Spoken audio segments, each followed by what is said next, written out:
జరుగుతుందని చెప్పరు. ఎట్ట బతకాలి మరి? ఇప్పుడు పుట్టిన పిల్లలు ఉంటారుగా, వాళ్ళు మేము ఎట్ట బతకాలి మరి? నా కూతురు పొలం పోతుంది, డాబా కట్టగానే సరిపోలా.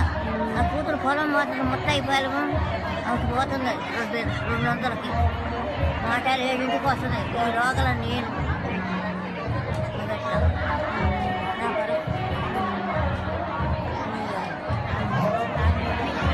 అంతే అంతే. పొలం ఎవరికి ఇచ్చారు మా అమ్మ మీరు? పొలం ఎవరికి ఇచ్చారు? చంద్రబాబు నాయుడు రాజస్థాన్ ఇచ్చాము. చంద్రబాబు నాయుడు గారు రాజస్థానానికి రాజధానికి ఇచ్చారు. మరి ఇప్పుడు జగన్మోహన్ రెడ్డి గారు ముఖ్యమంత్రి గారు రాజధాని లేదని చెప్తున్నారుగా, మరి ఏంటి? ఇస్తుంది, మనకు వస్తుంది. రాజస్థానం మనకు వచ్చింది, రాకుండా ఉండదు. ఇవాళ ఆడొస్తే వాడికి ఏ నాటి నుంచి ఉండదు. ఇది మనకు ఉంటుంది గ్యారెంటీగా ఉంటుంది. సూపర్ అంటే పిల్లూరు బామ్మగారి తన పోతావేమో మనకు ఉంటుంది. రాజస్థానం ఎక్కడికి పోదు.